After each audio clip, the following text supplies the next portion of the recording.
بسم الله الرحمن الرحيم. ألف لام را، تلك آيات الكتاب المبين. إنا أنزلناه قرآنا عربيا لعلكم تعقلون. نحن نقص عليك أحسن القصص بما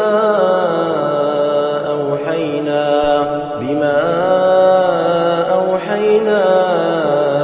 إليك هذا القرآن، وإن كنت من قبله لمن الغافلين. إذ قال يوسف لأبيه يا أبت إني رأيت 11 كوكبا والشمس والقمر رأيتهم لي ساجدين. قال يا بني لا تقصص رؤياك على إخوتك فيكيدوا لك كيدا، إن الشيطان للإنسان عدو مبين. وكذلك يجتبيك ربك ويعلمك من تأويل الأحاديث ويتم نعمته عليك وعلى آل يعقوب كما أتمها على أبويك من قبل إبراهيم وإسحاق إن ربك عليم حكيم. لقد كان في يوسف وإخوته آيات للسائلين، إذ قالوا ليوسف وأخوه أحب إلى أبينا منا ونحن عصبة إن أبانا لفي ضلال مبين. اقتلوا يوسف أو اطرحوه أرضا يخل لكم وجه أبيكم وتكونوا من بعده قوما صالحين. قال قائل منهم لا تقتلوا يوسف وألقوه في غيابة الجب يلتقطه بعض السيارة إن كنتم فاعلين. قالوا يا أبانا ما لك لا تأمنا على يوسف وإنا له لناصحون. أرسله معنا غدا يرتع ويلعب وإنا له لحافظون. قال إني ليحزنني أن تذهبوا به وأخاف أن يأكله الذئب وأنتم عنه غافلون. قالوا لئن أكله الذئب ونحن عصبة إنا إذا لخاسرون. فلما ذهبوا به وأجمعوا أن يجعلوه في غيابة الجب وأوحينا إليه لتنبئنهم بأمرهم هذا وهم لا يشعرون. وجاءوا أباهم عشاء يبكون. قالوا يا أبانا إنا ذهبنا نستبق وتركنا يوسف عند متاعنا فأكله الذئب وما أنت بمؤمن لنا ولو كنا صادقين وجاءوا على قميصه بدم كذب قال بل سولت لكم أنفسكم أمرا فصبر جميل والله المستعان على ما تصفون وجاءت سيارة فأرسلوا واردهم فأدلى دلوه قال يا بشرى هذا غلام وأسروه بضاعة والله عليم بما يعملون وشروه بثمن بخس دراهم معدودة وكانوا فيه من الزاهدين وقال الذي اشتراه من مصر لامرأته أكرمي مثواه عسى أن ينفعنا أو نتخذه ولدا وكذلك مكنا ليوسف في الأرض ولنعلمه من تأويل الأحاديث والله غالب على أمره ولكن أكثر الناس لا يعلمون ولما بلغ أشده آتيناه حكما وعلما وكذلك نجزي المحسنين وراودته التي هو في بيتها عن نفسه وغلقت الأبواب وقالت هيت لك قال معاذ الله إنه ربي أحسن مثواي إنه لا يفلح الظالمون ولقد همت به وهم بها لولا أن رأى برهان ربه كذلك لنصرف عنه السوء والفحشاء إنه من عبادنا المخلصين واستبق الباب وقدت قميصه من دبر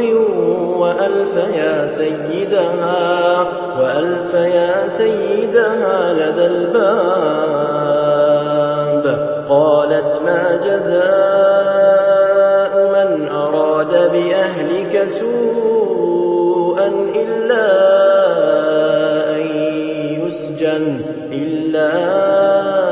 أن يسجن أو عذاب أليم قال هي راودتني عن نفسي وشهد شاهد من أهلها إن كان قميصه قد من قبل فصدقت وهو من الكاذبين وإن كان قميصه قد من دبر فكذبت وهو من الصادقين فلما رأى قميصه قد من دبر قال إنه من كيدكن إن كيدكن عظيم. يوسف أعرض عن هذا واستغفري لذنبك إنك كنت من الخاطئين. وقال نسوة في المدينة امرأة العزيز تراود فتاها عن نفسه قد شغفها حبا إنا لنراها في ضلال مبين. فلما سمعت بمكرهن أرسلت إليهن وأعتدت لهن متكئا وآتت كل واحدة منهن سكينا وقالت اخرج عليهن. فلما رأينه أكبرنه وقطعن أيديهن وقلن حاش لله ما هذا بشرا إن هذا إلا ملك كريم. قالت فذلكن الذي لمتنني فيه ولقد راودته عن نفسه فاستعصم ولئن لم يفعل ما آمره ليسجنن وليكونن من الصاغرين. قال رب السجن أحب إلي مما يدعونني إليه وإلا تصرف عني كيدهن أصب إليهن وأكن من الجاهلين. فاستجاب له ربه فصرف عنه كيدهن إنه هو السميع العليم. ثم بدا لهم من بعد ما رأوا الآيات ليسجننه حتى حين. ودخل معه السجن فتيان قال أحدهما إني أراني أعصر خمرا وقال الآخر إني أراني أحمل فوق رأسي خبزا تأكل الطير منه نبئنا بتأويله إنا نراك من المحسنين. قال لا يأتيكما طعام ترزقانه إلا نبأتكما بتأويله قبل أن يأتيكما ذلكما مما علمني ربي إني تركت ملة قوم لا يؤمنون بالله وهم بالآخرة هم كافرون. واتبعت ملة آبائي إبراهيم وإسحاق ويعقوب ما كان لنا أن نشرك بالله من شيء ذلك من فضل الله علينا وعلى الناس ولكن أكثر الناس لا يشكرون. يا صاحبي السجن أأرباب متفرقون خير أم الله الواحد القهار. ما تعبدون من دونه إلا أسماء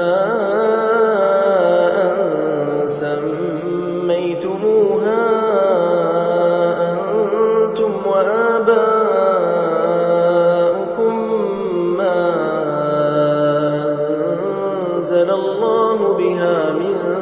سلطان إن الحكم إلا لله أمر أن لا تعبدوا إلا إياه ذلك الدين القيم ولكن أكثر الناس لا يعلمون يا صاحبي السجن أما أحدكما فيسقي ربه خمرا وأما الآخر فيصلب فتأكل الطير من رأسه قضي الأمر الذي فيه تستفتيان وقال للذي ظن أنه ناج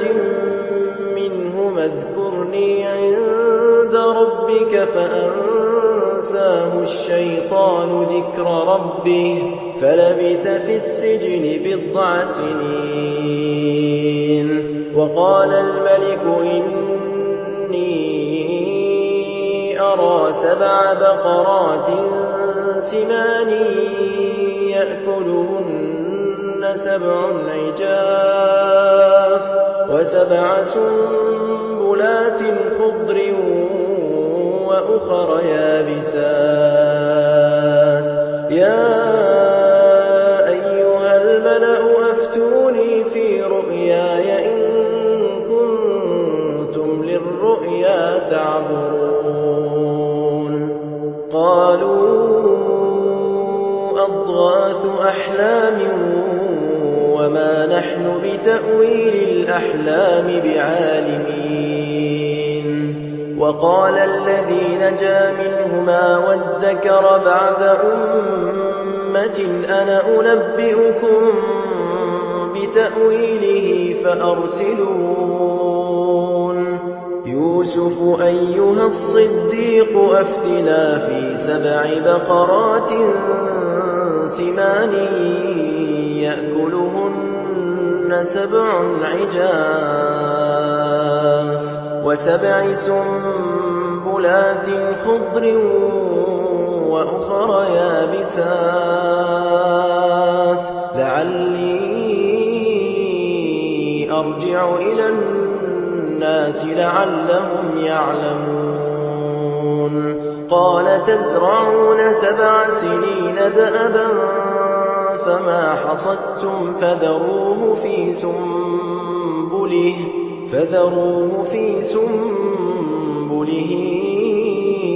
إلا قليلا مما تأكلون ثم يأتي من بعد ذلك 7 شداد يأكلن ما قدمتم لهن إلا قليلا مما تحصنون ثم يأتي من بعد ذلك عام فيه يغاث الناس وفيه يعصرون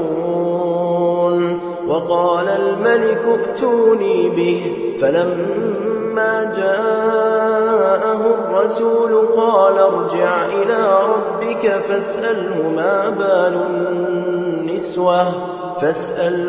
بال النسوة اللاتي قطعن أيديهن إن ربي بكيدهن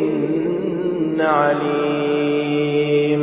قال ما خطبكن إذ راوتن يوسف عن نفسه قلن حاش لله ما علمنا عليه من سوء قالت امرأة العزيز الآن حصحص الحق أنا راودته عن نفسه وإنه لمن الصادقين ذلك ليعلم أني لم أخنه بالغيب وأن الله لا يهدي كيد الخائنين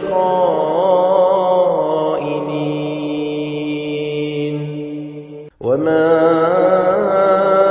أبرئ نفسي إن النفس لأمارة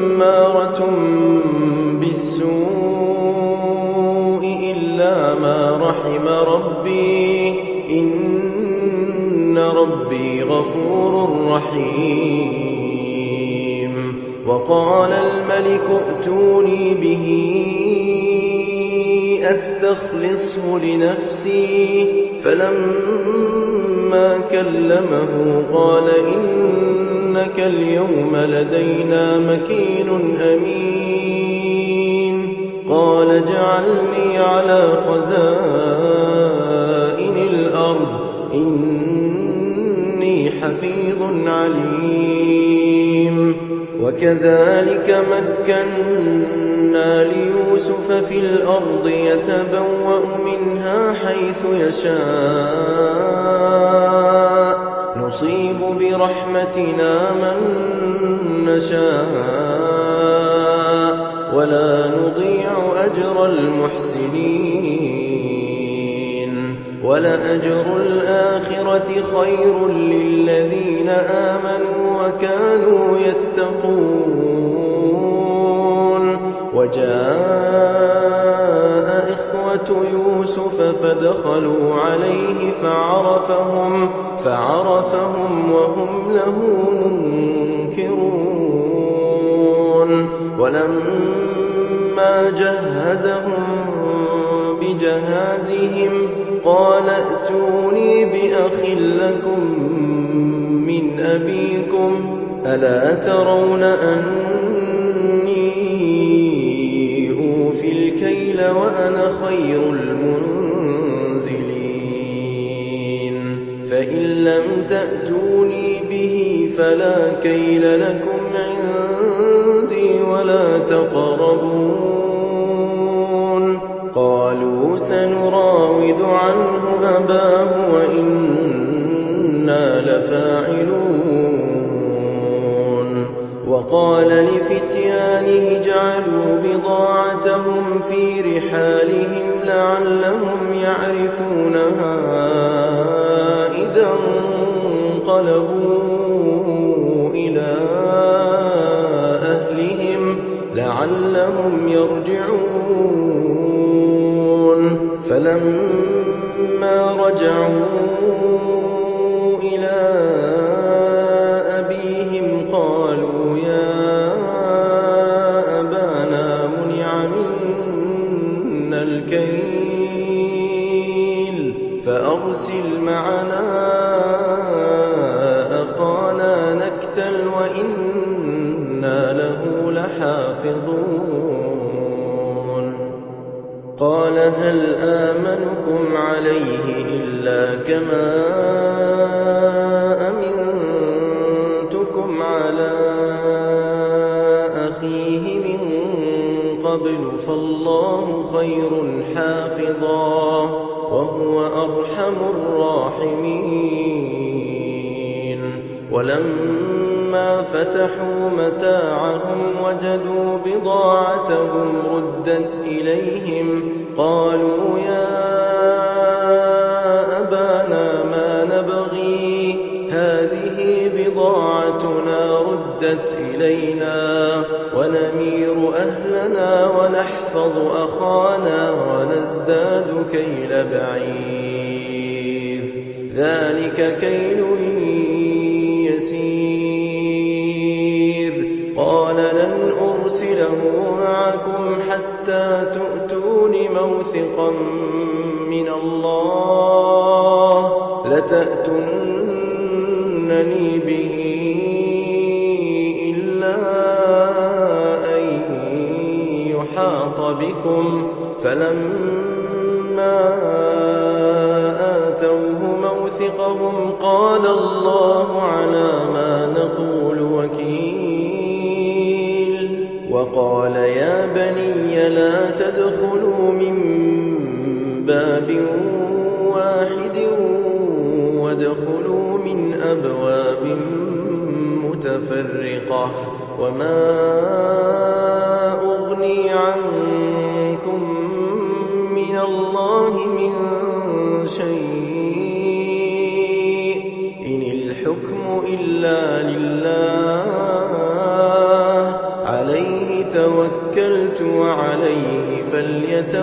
المتوكلون ولما دخلوا من حيث أمرهم أبوهم ما كان يغني عنهم من الله من شيء إلا حاجة في نفس يعقوب قضاها وإنه لذو علم لما علمناه ولكن أكثر الناس لا يعلمون ولما دخلوا على يوسف آوى إليه أخاه قال إني أنا أخوك فلا تبتئس بما كانوا يعملون فلما جهزهم بجهازهم جعل السقاية في رحل أخيه ثم أذن مؤذن أيتها العير إنكم لسارقون قالوا وأقبلوا عليهم ماذا تفقدون قالوا نفقد صواع الملك ولمن جاء به حمل بعير وأنا به زعيم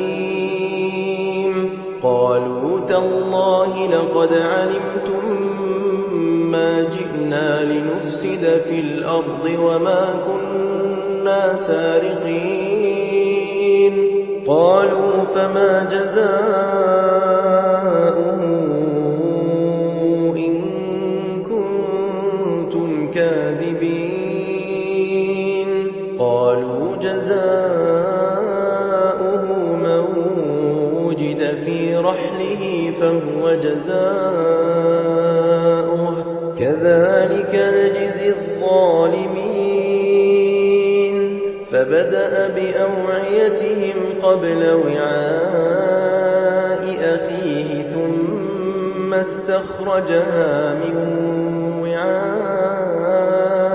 أخيه كذلك كدنا ليوسف ما كان ليأخذ أخاه في دين الملك إلا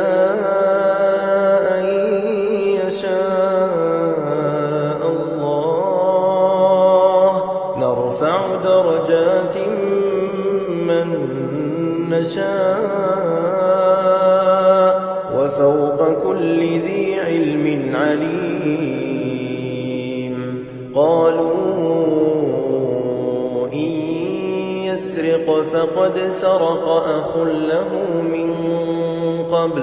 فأسرها يوسف في نفسه ولم يبدها لهم قال أنتم شر مكانا والله أعلم بما تصفون قالوا يا أيها العزيز إن له أبا شيخا كبيرا فخذ أحدنا مكانه إنا نراك من المحسنين قال معاذ الله أن نأخذ إلا من وجدنا متاعنا عنده إنا إذا لظالمون فلما استيئسوا منه خلصوا نجيا قال كبيرهم ألم تعلموا أن أباكم قد أخذ عليكم موثقا من الله ومن قبل ما فرطتم في يوسف فلن أبرح الأرض حتى يأذن لي أبي أو يحكم الله لي وهو خير الحاكمين ارجعوا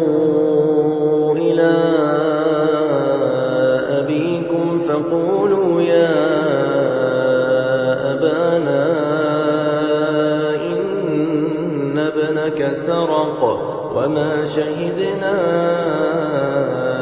إلا بما علمنا وما كنا للغيب حافظين واسأل القرية التي كنا فيها والعير التي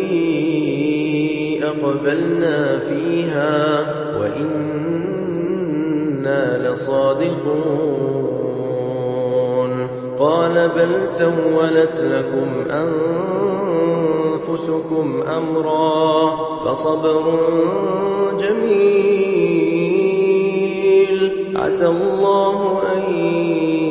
يأتيني بهم جميعا إنه هو العليم الحكيم وتولى عنهم وقال يا أسفا على يوسف وابيضت عيناه من الحزن فهو كظيم قالوا تالله تفتأ تذكر يوسف حتى تكون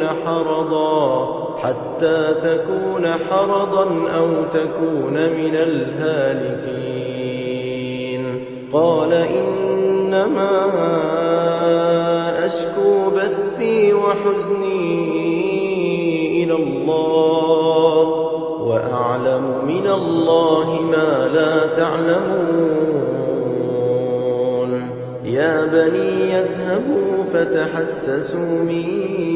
يوسف وأخيه ولا تيأسوا من روح الله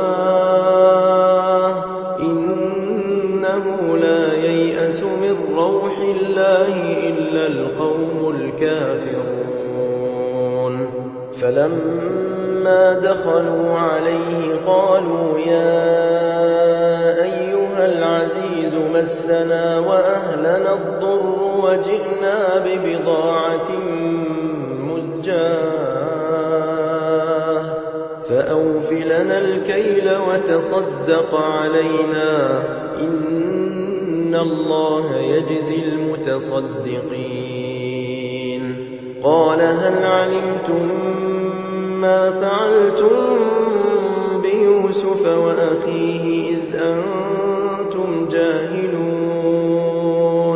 قالوا أئنك لأنت يوسف قال أنا يوسف وهذا أخي قد من الله علينا إنه من يتق ويصبر فإن الله لا يضيع أجر المحسنين قالوا تالله لقد آثرك الله علينا وإن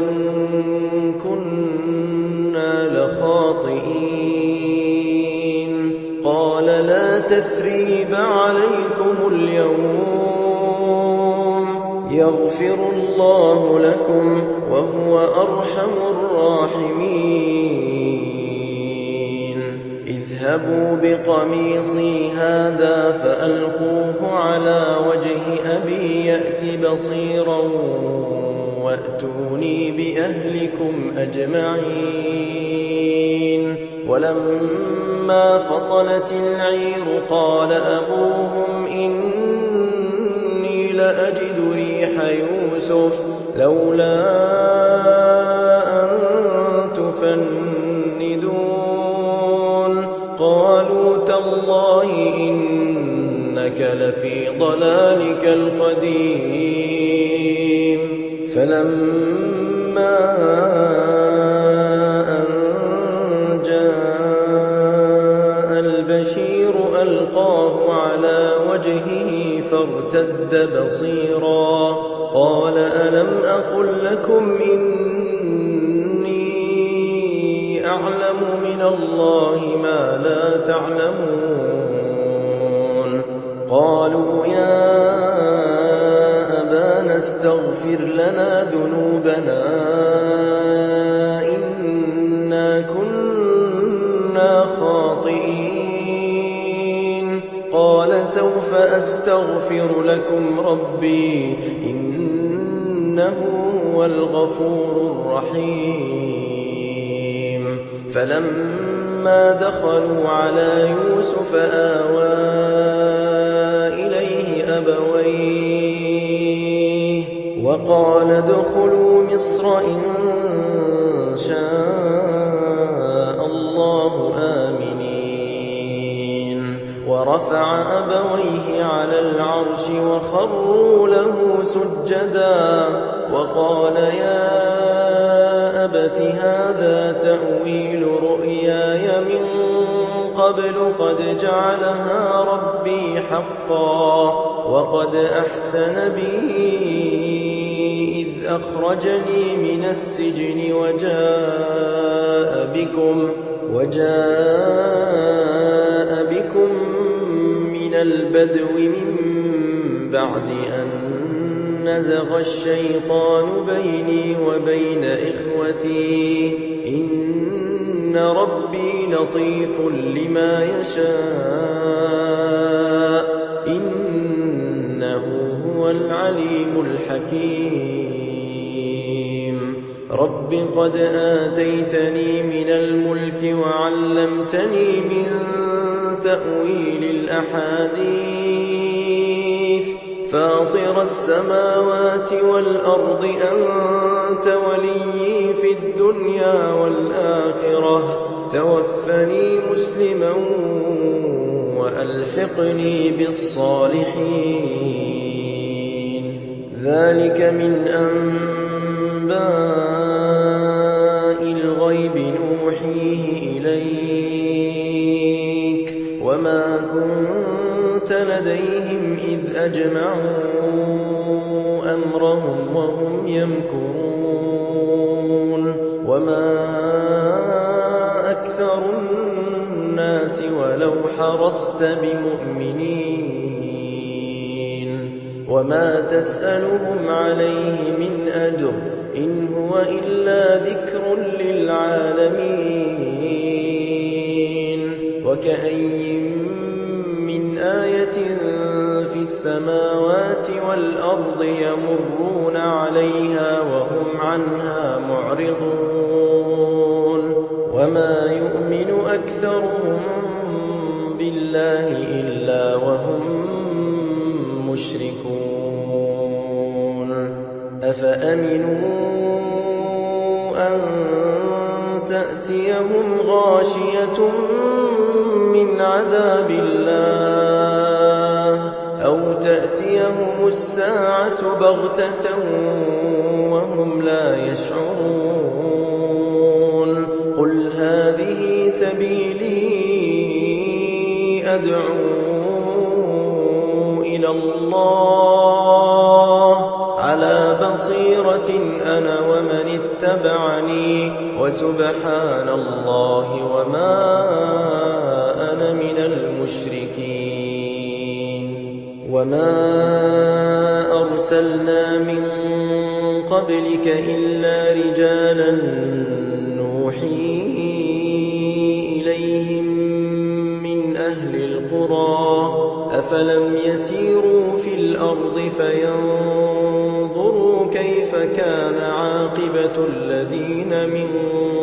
قبلهم ولدار الآخرة خير للذين اتقوا أفلا تعقلون. حتى إذا استيأس الرسل وظنوا أنهم قد كذبوا جاءهم